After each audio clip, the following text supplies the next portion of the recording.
Okay, let's take a look at batch renaming of the files.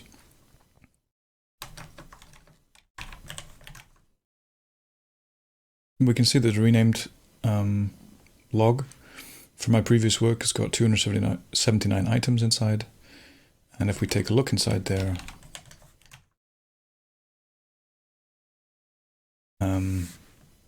we can see there's a bunch of, it's essentially a log of what the move operations were performed. So source, destination, and so on. So I'm going to go into the file with the no-wrap tag set. And it makes it slightly easier to just see everything in uniform and work with columns easier. And so what I'm going to do, I'm going to take out the first column. And then I'm going to use a nifty command from Vim, which allows us to execute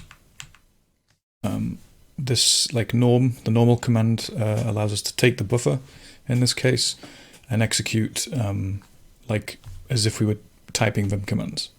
So you can see here we're doing go to the beginning of the line, start a search, look for apostrophe, press enter, and then delete the rest of the line. So it's going to go from here, or move the cursor to here, look for this, the first instance of this, and then delete everything from that point. So if we run the command, what we end up with here is we go back up to the top. Yeah, that's the before, that's the after. So it chops off everything at, after the source file name essentially.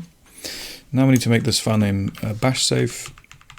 I've got a command in the history for that. This one. So we're feeding the buffer into bash, but not as a command to execute. The command is going to actually be provided by the -c here. So this will end up going in as standard input. And then we're going to say for each line, null input separator, we don't need it this time. We're going to read a line.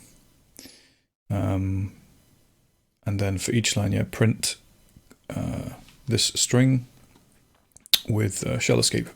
So it makes the command safe for shell scripting. Yeah. So now we have the 279 items, and we can prepend that with touch. And if we execute that in bash now, we will get, let's just check which directory we're in. Yeah. And we can also check that from here. Looking good, we're in the mock folder. So, yeah, let's put that through bash. We don't get any output from touch, so that clears the buffer, which is expected. And if we now look in the directory, we have the a mock set of files which we can work with.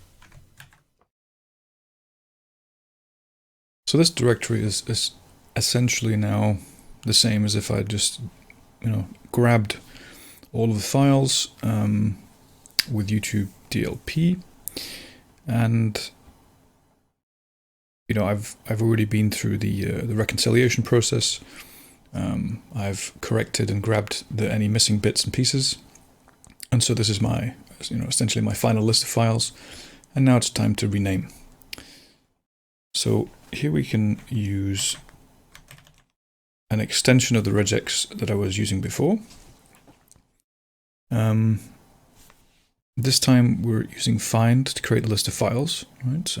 I've added, for this particular clip, I've added size 0 because I want to make sure that I only work on essentially mock files.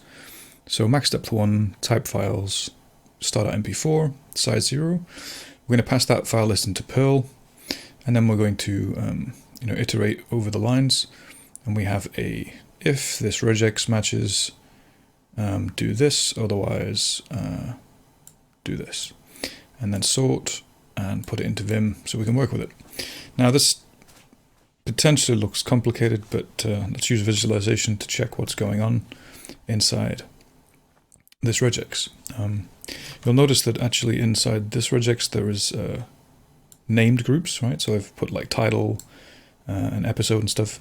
I had to remove those tags from the groups because this didn't like it in the visualizer, but it's the same functional regex. So let's take a look. First thing we're doing is we're expecting that there's a dot slash at the beginning, and then we're doing a non-greedy match of everything that we can find, followed by a non-matching group of miscellaneous. So there's three things here that could be underscore dash underscore, underscore or dash underscore dash, right? That we expect those three things to be there. And then smarter every day, like the tag, followed by group 2, which is the episode. And because I think there was at least one episode that had an A and a B, I added that to the names of the files after downloading them. So this group 3 takes care of optionally. If there's you see this question mark, it makes the this A to Z optional. So that would be the number and then an optional kind of part 1 or part A, part B, and so on. Group 4, let's see, what do we got here? Non-greedy anything until we meet a dash, and then we're dealing with the YouTube tag. So it's just the opening of the YouTube tag, closing of the YouTube tag, and matching everything that isn't a closing bracket here to get the tag out, and then the file name. Whoops. And then the file name suffix. So that's the regex. In Perl, you can see that I've added, for my own sanity, tags, title, episode, chapter, miscellaneous, ID, and so on, and I can then use those in the output here. So we do a chomp, print the $2 is going to be, I could have used the name, but $2 will be the episode, I guess. Is that correct? Episode, group 2, yeah, episode.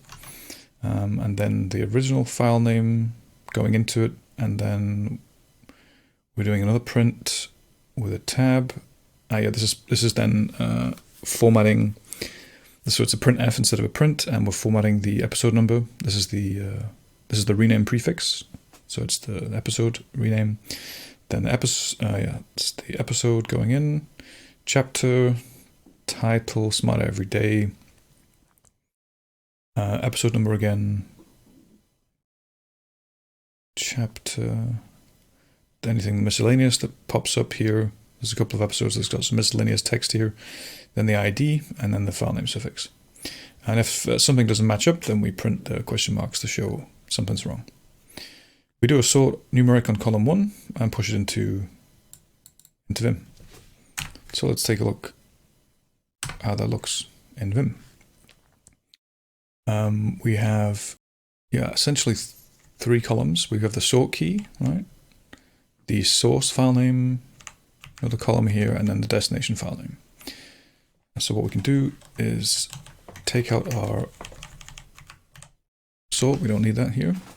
We could have done that in the command, but it's just just helps to visualize and form part of the concept that's going on here.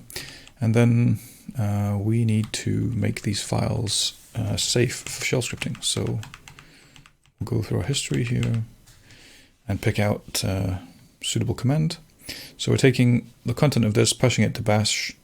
The command we want to execute in bash is while input field separator is tab. Every line, read the lines into 2 variables, 1 and 2. So it's going to be source is in 1 and destination is 2. I could have probably renamed them source and destination, it'd be more obvious, but there you go. Keep it simple, I guess. Yeah, we're going to then print formatted string. It's going to be shell escaped, shell safe 1, and then some spaces, and shell safe 2. So if we execute that guy, we'll see that our screen is updated. This is the before and after. If we just scoot down to the bottom and check, everything looks good. Okay, and we would like to go into block mode and put in the command we want to execute, which is mv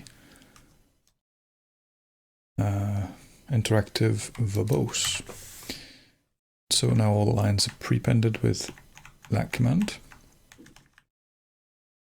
Looks good.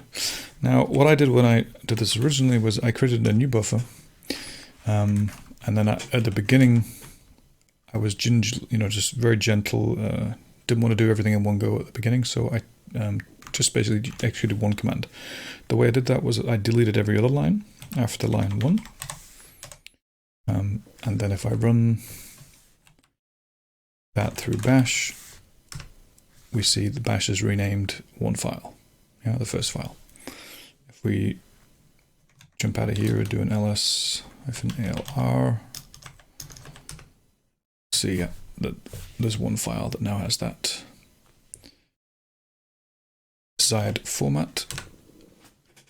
And then, so I'm going to take that line, move up to the top buffer, put it in there, go back down here, revert changes, and this is me back to the main list, right? So I'm going to delete one, I've done that one, can't redo it, right? That needs to be manually undone. But I'm happy with the result of this command, right? So now let's just be a little bit more cautious. Well, we can do a few more, but let's take 10. So let's see, where am I? Yeah, that's line 10.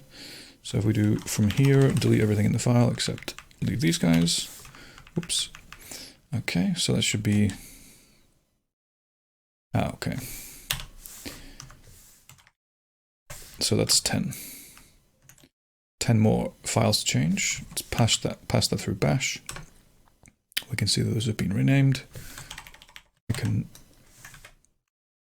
put them up here for my log, right? And go back to the guy, and we can then rename, delete the ones we just did up to 11.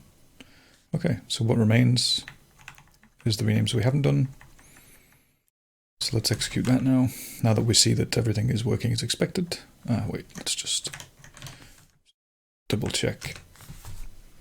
Yep, looking good.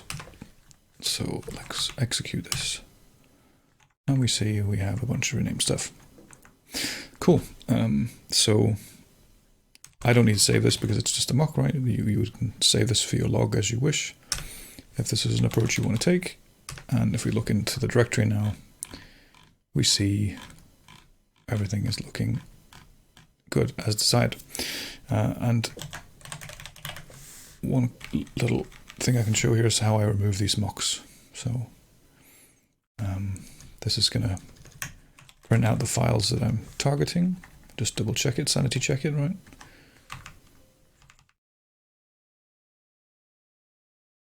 The order there is a little off, but that's a feature of find, right? So we could just for triple checking sanity. How many files do we have here? Lines 279, yeah, that's expected. Good. So I'm happy with that list of files. So I can say and delete. And I guess a little safety net here is that it's only going to operate on size 0 files. So, okay, back to square one. Mock is executed and removed.